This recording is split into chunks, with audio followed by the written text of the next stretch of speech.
Feeling amazing, looking amazing. It was a good camp going against this defense, and it's tough task every day going against our defense. How physical they is, how physical we is, but overall, I think we had an outstanding camp. Deebo, I do want to go back a little bit to the offseason. You were featured prominently in Receiver on Netflix. And for those of us who love football, it was a very cool look, kind of behind the scenes at you, at your family, at your preparation. Two parts to this. One, what was that experience like? And then, was there something you wanted to show people as it pertains to, like, getting kind of inside the curtain of the NFL and doing that show? Oh yeah, for sure. Overall, I think the show was amazing. When it was brought to me, I was all hands on deck with it. But I kind of like the fact that it kind of shows not only like what we go through like in the games, what people get to see, but all the things that they don't see for us, how bad we injured, and like the things that we got to do to take care of our bodies to get out there and kind of put on a show and give the fans what they want to see. Deebo, you had a good camp, and obviously there are very high expectations for this team, but there were some people missing from camp. Maybe they'll show up, Trent Williams and Brandon Aiyuk. How much does that affect the rest of you who are there? How did that affect how you were able to prepare and practice? Honestly, one thing that, I kind of stand on now is kind of being where your feet are and control the things that you can control. And so that's just how I go about work, and I think that's how everybody else been, because at the end of the day, none of the players can handle any of the things that's going on outside of the building for us, like players that's not there, players that's there. But overall, as a team, as a whole, we want those guys back. All right, so I just got one question for you on Deebo. I can't let you get out of here without me asking this, because we've spent an inordinate amount of time talking about Brandon Aiyuk on this show through the entire offseason. I think it's been in the show every single day. You know him. You've played with him for 4 years. I'm sure you talked to him. What, if anything, can you tell us, man? Give us something about how this is going to end. I don't know. You just got to keep waiting like me. All right. We tried. All right. Good. We tried. Good effort, Tom. Good effort. I want to talk about you then, Deebo. You are 28 years old. You are one of the more, if not the most physical receivers in the NFL. I mean, you talk about what receivers in Kyle Shanahan's system have to do. They have to be physical. They have to block.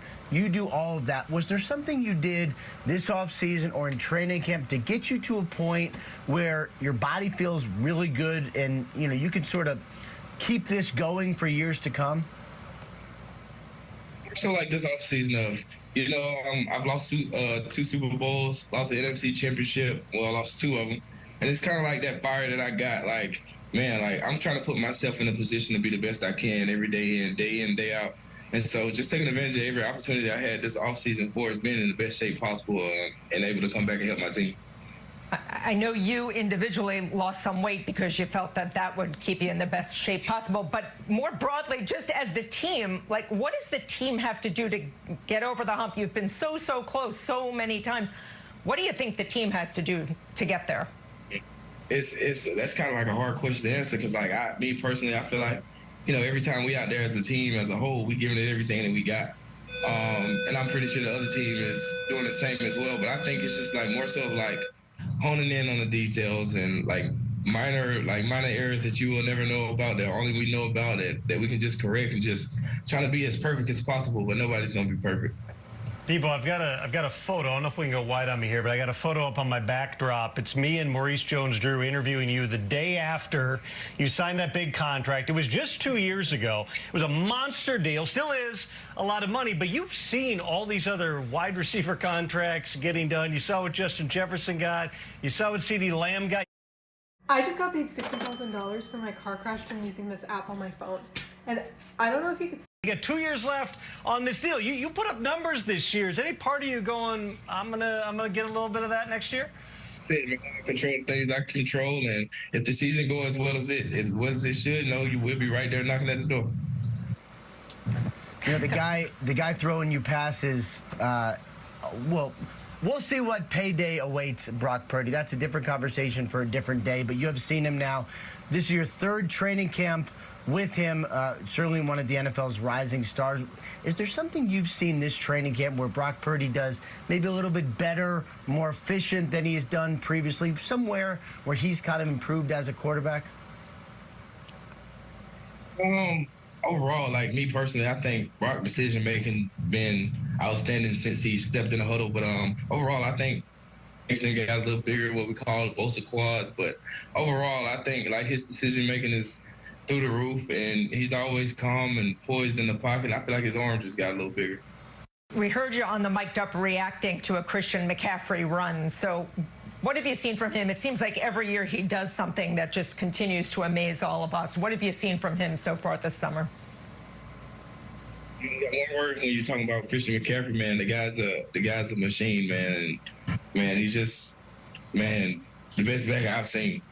So, Deebo, last thing for you. Monday night, you've been on a lot of big stages, but Monday Night Football, the opener against the Jets, you kind of know how, even internally, but also with the fans, with the media. That Week 1 game kind of sets the tone for how people feel about the team. Coming out in that first game again with the entire country watching, what do you think we're going to see from these 2024 49ers?